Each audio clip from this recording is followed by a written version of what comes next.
Mula sa lupa, nilikha ang unang tao. At ang kanyang ilong, hiningahan ng Diyos ng buhay. At tinawag niya siyang si Adan. Sabi ng Diyos, hindi mabuting nag-iisa siya.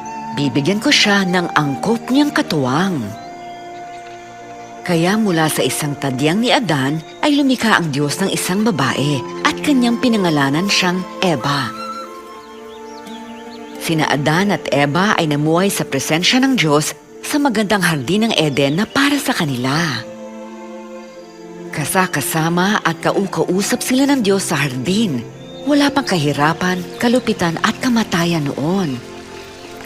Sabi ng Diyos kay Adan, maaari kayong kumain ng bunga mula sa alinmang puno sa hardin, maliban sa bunga ng puno ng pagkakilala ng mabuti at masama. Mamamatay kayo sa sandaling kainin niyo yon.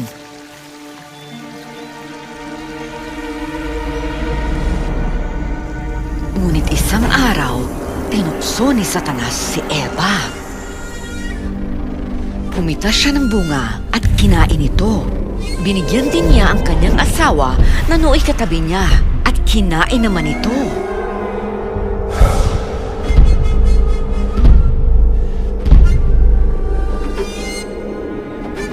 Ang kahiyahiyang pagsuway ni Adan at Eva ay sumira sa kaayusan sa hardin, sa magandang ugnayan ng mag-asawa at sa magandang pakikipag-ugnayan nila sa Diyos.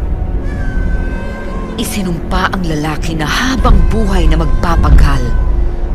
At ang babae ay labis namang maghihirap sa panganganak at pamumunuan siya ng kanyang asawa. Ngunit may pangako ang Diyos na darating ang araw na ang binhi ng babae na kanyang sariling anak ang tuturog sa ulo ng ahas. Isinasaad ng mahabaging Diyos sa Biblia ang kanyang plano na maibalik ang magandang ugnayan at dangal sa kanyang nilikha. Ibinunyag niya ang bahagi ng kanyang plano kay Abraham. Nagtiwala si Abraham at nagbigay karangalan sa Diyos. Nangako naman ng Diyos na pagpapalain siya pati na ang mga tao sa lahat ng bansa sa pamamagitan niya. Isang araw, sinubok ng Diyos si Abraham. At sinabi niya sa kanya na humayong kasama ang anak at gawing isang hain.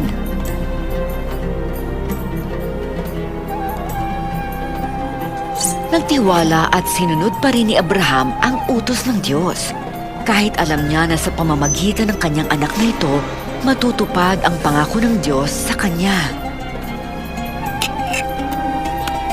Tinawag siya ng Diyos, Abraham!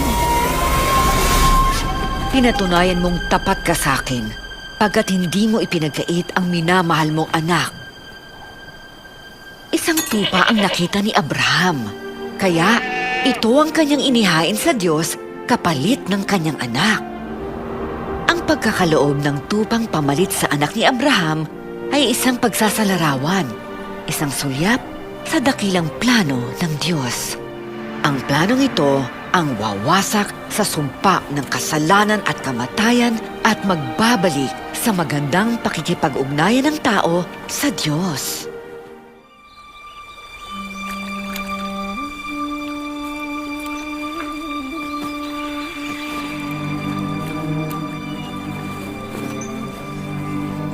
May isang dalagang nakatira sa Nazaret na nakatakdang ikasal kay Jose. Maria ang kanyang pangalan.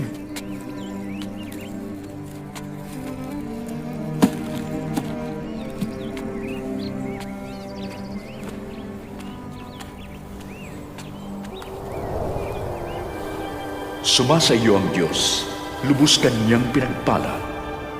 Huwag kang matakot, Maria, kinalulugdan ka ng Diyos. Maglilihi ka at manganganak ng isang sanggol na lalaki, at siya'y pangangalanan mong Jesus.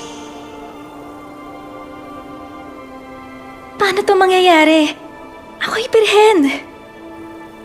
Sasayo ang Espiritu Santo at magpapasailalim ka sa kapangyarihan ng kataas-taasang Diyos. Ang isisilang mo'y banal at tatawaging anak ng Diyos. Kahit ang pinsan mong si Elizabeth, na maog at matanda na, ika-6 na buwan na ng kanyang dinadala, pagkat walang anumang imposible sa Diyos.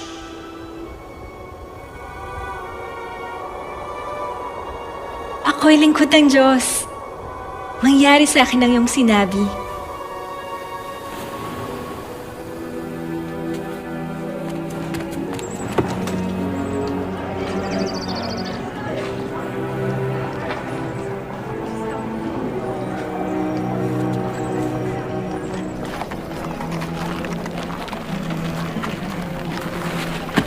Nagmadali si Maria na bisitahin si Elizabeth.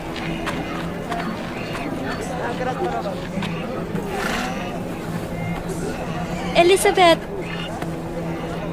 Maria! Pinsang Maria!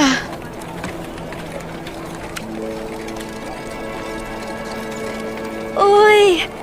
Totoo! Pinagpala ka sa mga babae. Pinagpala rin ang sanggol mo. Anong pagkadakilang bagay ito? Nadalawin ako ng ina ng aking Panginoon. Nang marinig ko ang iyong bati, kumalaw sa tuwa ang sanggol ko. Nagpupuri ako sa Panginoon. Nagagalak ako sa Diyos na aking tagapagligtas. Ako'y abang alipin na nilingap niya. Mula ngayon, tatawagin na akong pinagpala.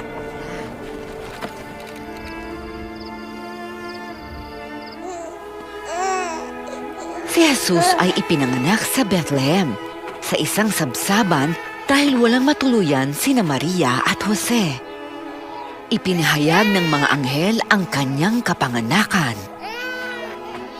Pagsapit ng araw upang tulian siya, pinangalanan siyang Jesus, na ang kahulugay, ang Diyos ay nagliligtas. Dinala ni na Maria at Jose ang bata sa templo upang ihandog sa Panginoon. Nang marinig ko ang kanyang kwento, nabatid kong si Jesus ay hindi pangkaraniwang propeta. Ano yung sinabi ng anghel? Si Jesus, anak ng kataas-taasan? Siguro naman ay hindi nagkarelasyon ng Diyos sa isang babae. Hindi talaga. Tandaan nyo, isang birhen si Maria. Ang paglilihi kay Jesus ay isang himalang mula sa Espiritu ng Diyos. Lahat ay kayang gawin ng Diyos. Hindi ba kayo naniniwala? Sa pasimulang puno ng himala, ang nagluwal kay Jesus ay babaeng tulad natin. Pero higit pa siya doon. Talikdan niyo ang inyong mga kasalanan at magpabautismo at kayo'y patatawarin ng Diyos. Ang Diyos mismo ang nagsabi nito nang si Juan Bautista na anak ni Elizabeth ay nagbabautismo sa mga tao sa Ilog Jordan. Binabautismohan ko kayo sa tubig. Ngunit may darating na higit na dakila kaysa akin. Ni hindi ako karapat-dapat na magkalag ng sintas ng kanyang sandalyas. Babautismohan niya kayo sa Espiritu Santo at apoy. Hawak niya ang kalay-kayo pang linisin at tipunin ng trigo sa kanyang kamali.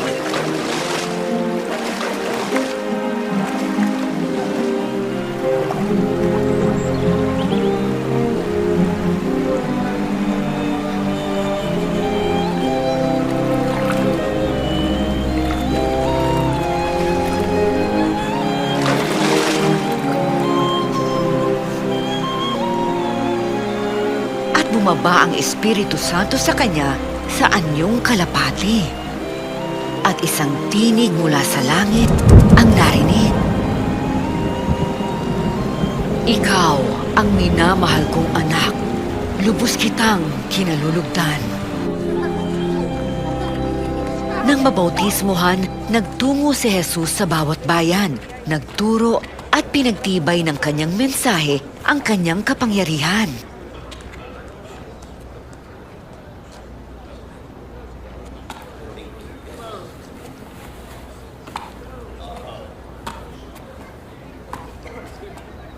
Di ba siya'y anak ni Maria? Siya nga.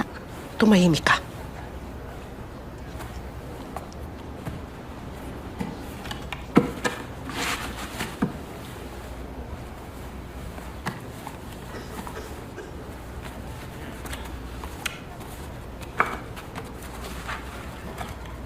Ang Espiritu ng Panginoon ay sumasa akin.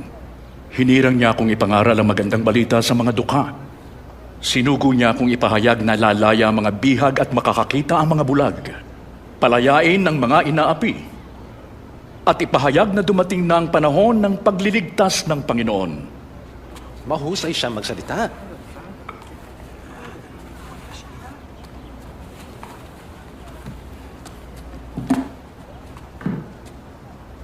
Ang kasulatang ito ay natupad ngayon, gaya ng aking binasa. Natupad ang kasulatan? Ang mesyas lang ang makatutupad na Paano ipinangako. malalaman?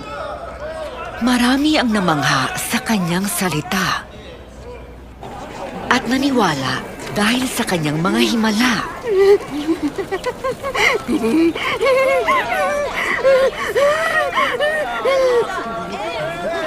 Ito na siya. Ito na naman siya.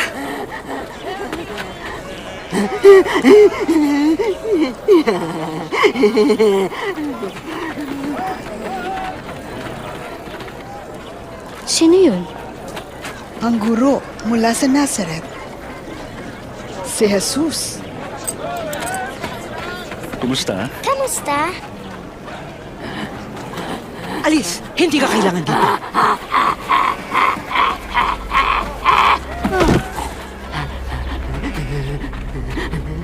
Guro, huwag niyong dungisan ang inyong sarili sa pagtingin man lang sa kanya. Maria,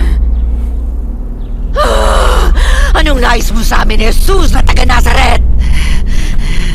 Kilala ka namin, ikaw ang banal na mula sa Diyos! tahimik!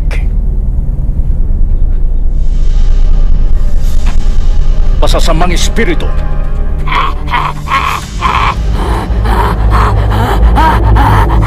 Lumabas kayo sa kanya.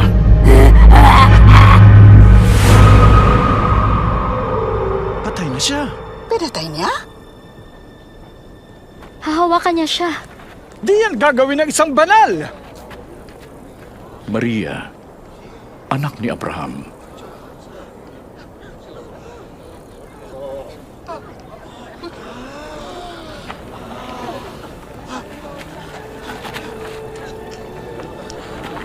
Maayos na siya. Buhay siya. Himala. Sino ang taong ito? Pirito may sumusunod. Ito'y himala. Isang himala. Paano to? Salamat!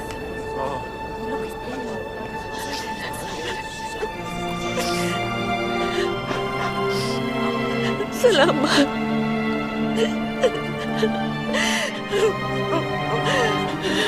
Salamat! Salamat!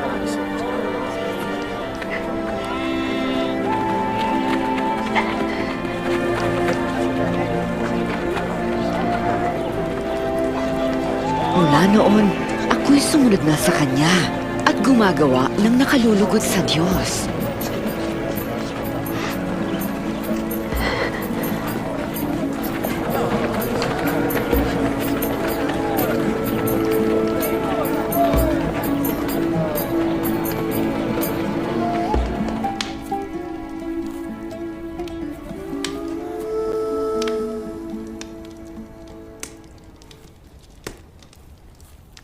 Maraming taong nabuhay ako sa kahihiyan. Pero ibinalik ni Jesus ang aking dangal. Pinalayas ng kanyang kapangyarihan ng masasamang espiritu. Oh, mahal. Sapira. Dina, narinig mo si Jesus at nakita ang kanyang mga himala, hindi ba? Opo. Kaya alam mo kung bakit ko iniwan ang lahat at sumunod sa kanya. At hindi lamang ako. Tayo'y gutom sa pisikal at espiritual at kailangan nating may magtuturo ng daan tungo sa Diyos. Pagkalipas ng maraming taon ng pagkabigo at pakikibaka, karamihan sa amin ay di na kayang umasa pa. Ngunit saan man magtungo si Jesus, tila may handog siyang pag-asa.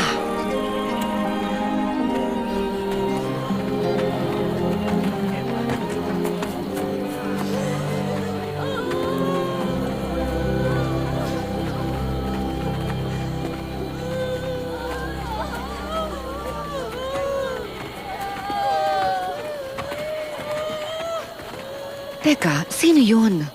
Isang binata. Pugtong na anak ng isang balo.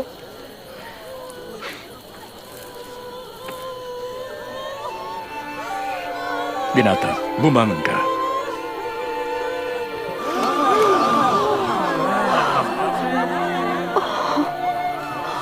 Dumating sa atin ang sangdakilang propeta. Dumating ang Diyos sa ating ikaliligtas.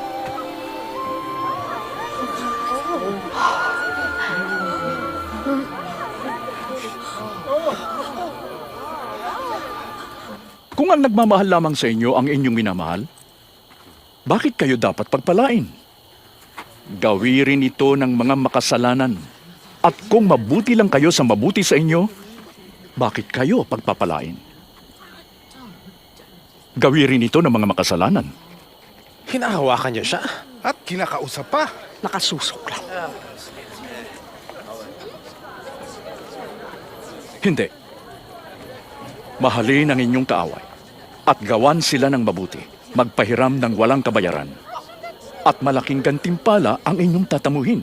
At kayo'y magiging mga anak ng kataas-taasang Diyos. Siya'y mabuti kahit sa masasama.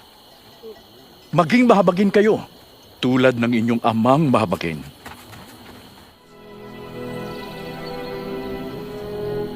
Itinuro ni Jesus na itinuturing ng Diyos na hindi kaaway ang kahit pinakamasamang makasalanan, kundi tulad ng nawawalang tupa na kanyang hinahanap upang ibalik sa kanyang kawan.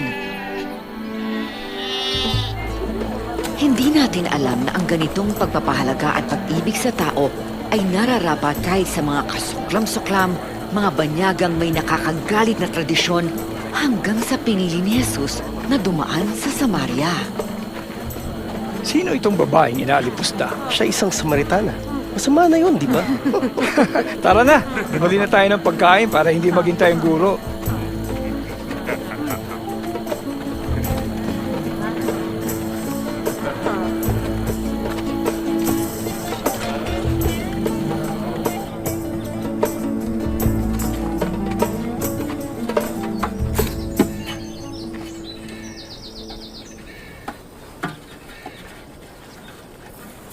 Painom nga. Isa kang Hudyo. At Samaritana naman ako. Bakit ka sa akin humihingi? Kung alam mo lang ang pinagkakaloob ng Diyos at kung sino kung humihingi sa iyo, ikaw ang hihingi sa akin. At bibigyan kita ng tubig na nagbibigay buhay. Ginoo, malalim ang balon at wala ka namang panalo. Saan ka kukuha ng ganoong tubig? Pamana sa amin ni Jacob ang balong ito. Dito siya uminom, ang kanyang mga anak at mga hayop. Ibig bang sabihin na higit ka pa kaysa kay Jacob? Ang bawat uminom ng tubig na ito ay muling mauuhaw. Ngunit ang uminom ng tubig na aking ibibigay ay di na muling mauuhaw pa. Ang tubig na ibibigay ko ay babalong tulad ng buhay na walang hanggan. Kinoo, bigyan niyo po ako niyan nang di na ako mauhaw muli. Ni pumarito upang sumalok muli. Tawagin mo ang iyong asawa at isama mo rito. Wala akong asawa. Tama ang sinabi mong wala kang asawa. Sapagkat 5 na ang iyong naging asawa at ang kinakasama mo ngayon ay hindi mo asawa. Totoo ang sinabi mo. Kinoo, isa kang propeta. Sa bundok na ito sumamba sa Diyos ang aming mga ninuno. Ngunit sinasabi ninyo mga Hudyo na sa Jerusalem lamang dapat sambahin ang Diyos. Maniwala ka sa akin, darating ang panahon na sasambahin ninyo ang Ama, hindi lamang sa bundok na ito o sa Jerusalem. Hindi ninyo nakikilala ang inyong sinasamba. Ngunit darating ang panahon, at ngayon na nga, na sa kapangyarihan ng Espiritu, ang lahat ay sasamba sa kung sino ang Ama at maghahandog ng ninanais niyang dalisay na pagsamba. Ang Diyos ay Espiritu at sa Kanyang Espiritu lamang masasamba ng tao kung sino talaga siya. Siya ang babaeng yun. Bakit niya siya kinakausap? Hindi ba niya siya kilala? Alam ko na darating ang Mesiyas. Kapag siya'y dumating, ipapahayag niya ang lahat. Ako nga. Tusan niyo ang punong to. Mabunot ka at matanim sa dagat. At susunod ito. Ako nga ito.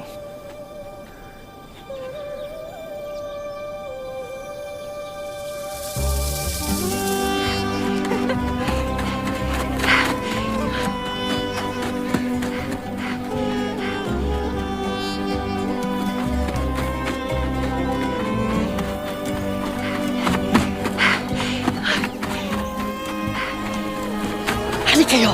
Masdan ninyo ang nagbunyag sa akin ng lahat ng ginawa ko. Halik kayo! Sino kaya ang Mesiyas? Ang Ang Mesyas? Mesyas? Ang pinangakong darating? Di pwede. Halik kayo! At tingnan ninyo! Halik kayo! Guro, kain na kayo. Ako'y may pagkain hindi ninyo nalalaman. May nagdala ba sa kanya ng pagkain? Ang pagkain ko ay tuparin ng kalooban na nagsugo sa akin. Ganapin ang ipinagagawa niya sa akin. Hinog na ang pananim at handa ng anihin.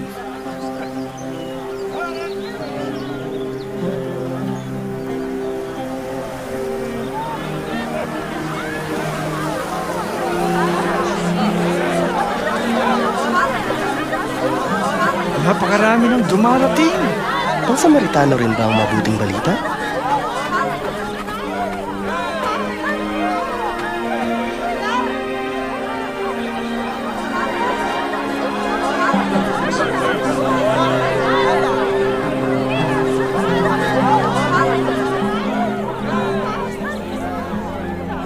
Nilapitan ng mga tao si Jesus at nakiusap na manatili siya at turuan sila.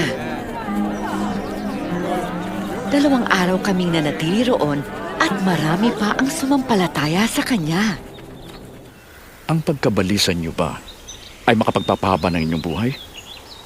Kung ganitong kaliit di niyo magawa, bakit kayo mababalisa? Masdan niyo mga bulaklak, ang mga ito'y lumalago. Ang mga ito'y di nagpapagal.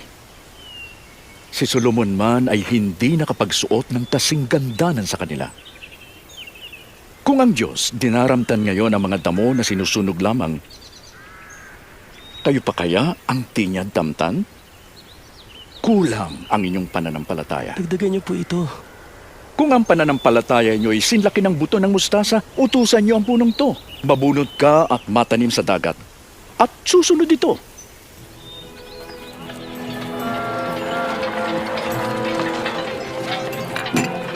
Tiyak ang pagdating ng tukso. Ngunit kawawa ang nagdulot nito. Mabuti pang itapon siya sa dagat na may nakasabit na gilingang bato sa kanyang leeg kaysa maging katitisuran ng isa sa mga maliliit na ito. Tulad saan ang kaharian ng Diyos, ito ang katulad. May lalaking nagtanim ng buto ng mustasa sa kanyang bukid. Sumibol ito at naging isang puno. Namugad ang mga ibon sa sanga nito. Hindi ko siya maintindihan.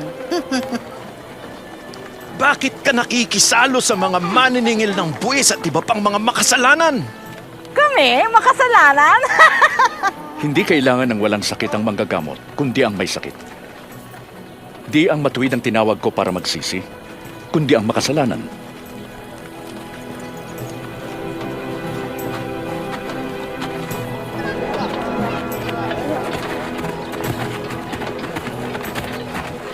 Mahawakan ko lang ang kanyang damit. Gagaling ako.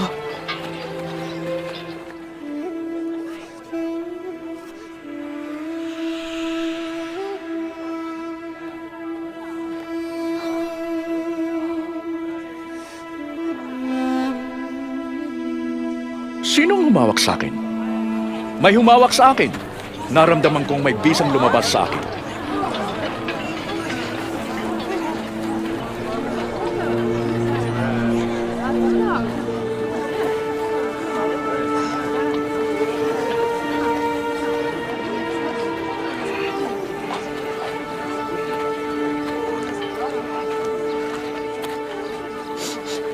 Ako po ang humawak sa inyo.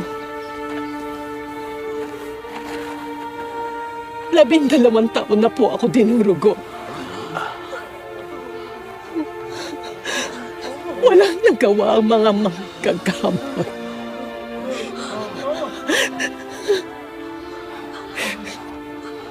Pero nang nahawakan ko ang inyong damit, gumaling ako.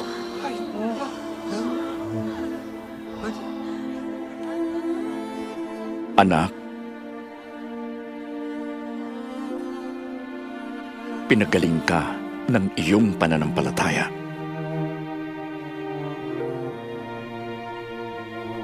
Humayo kang payapa.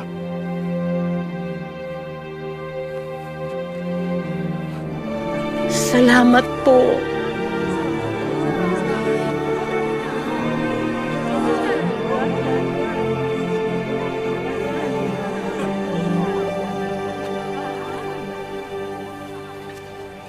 Tinawag niya siyang anak? Oo, siya na marumi ng 12 taon ayon sa ating batas. Ibinalik niya ang kanyang dangal. Alin kaya ang higit na makapagpapagaling? Ang kapangyarihan ni Jesus o ang kanyang awa? Huwag kayong matakot, munting kawan, pagkat nalulugod ang Ama na pagharian kayo. Ipagbili niyo ang inyong ari-arian at ipamahagi sa mga dukha. Gumawa kayo ng mga sisidlang di nasisira at mag-impok sa langit ng kayamanang di nawawala. Pagkat sa langit walang magnanakaw, ni insektong sumisira. Kung saan ang inyong yaman, dun din ang inyong puso.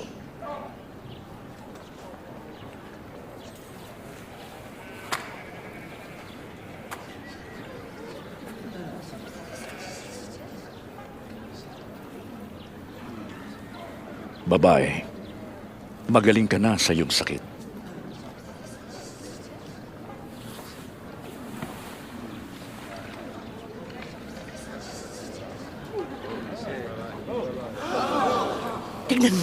Tignan mo, magaling na siya.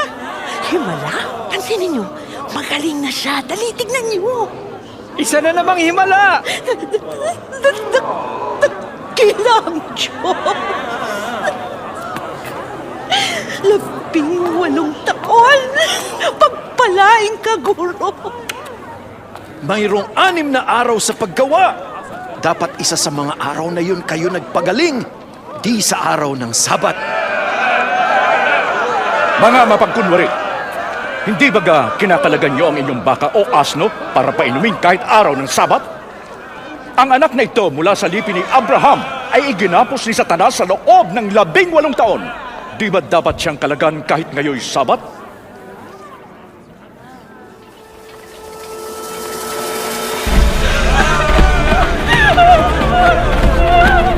Makasalanan! Mapakiapid! Mapakiapid! Mangangalun niya! Guro, ang babaeng ito'y nahuli sa aktong pangangalun niya. Ayon sa kautosan ni Moises, dapat batuhin hanggang mamatay ang tulad niya! Batuhin siya! Mapakiapid! Batuhin siya! Batuhin siya! Batuhin siya! Mapakiapid! Batuhin siya! Anong masasabi mo?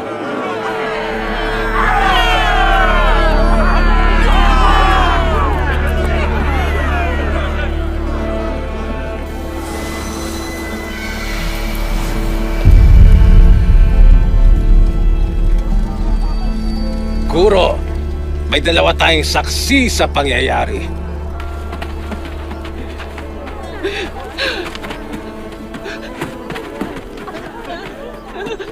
Anong dapat gawin sa kanya?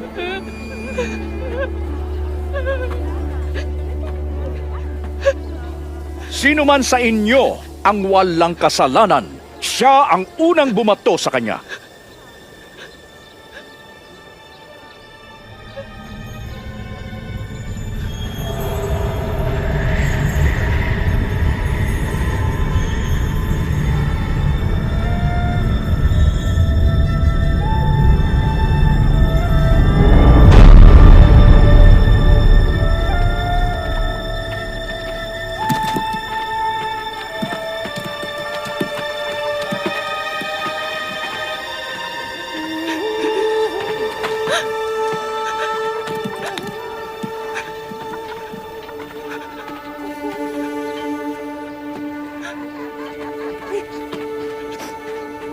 babae. Nasaan na sila? May humahatol pa ba sa'yo? Wala na po.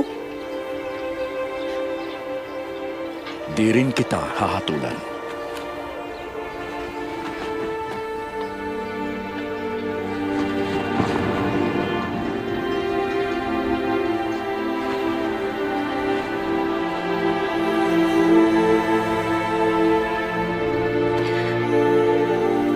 Humayo ka at huwag nang magkasala.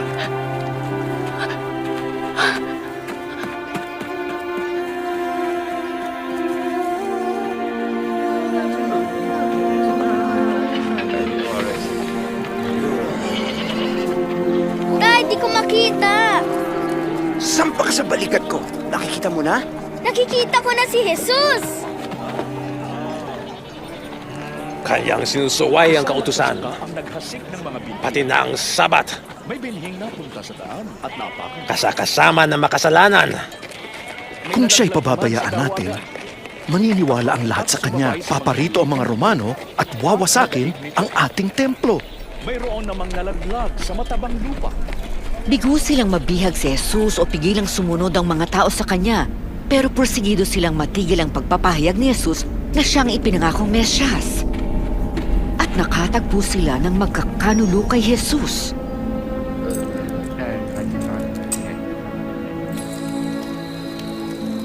Isinasama niya ang kanyang tagasunod sa bundok upang manalangin. Nang gabing yun, siya'y tila balisa.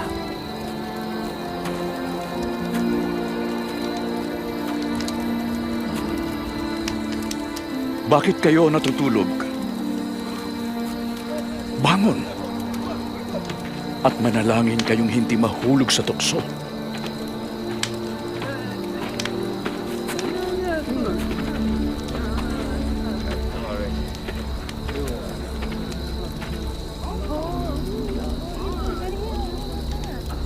Judas.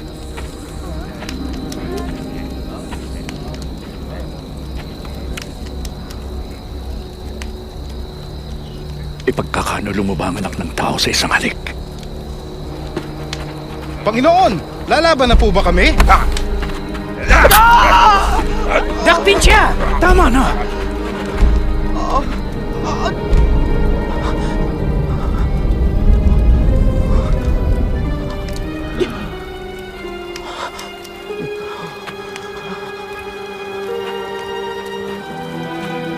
Tulisan ba ako na kayo'y may mga tabak at mamalo? Nagtuturo ako sa templo araw-araw, ngunit di niyo ako dinakip. Subalit oras niyo ng pamayanihin ang kadiliman.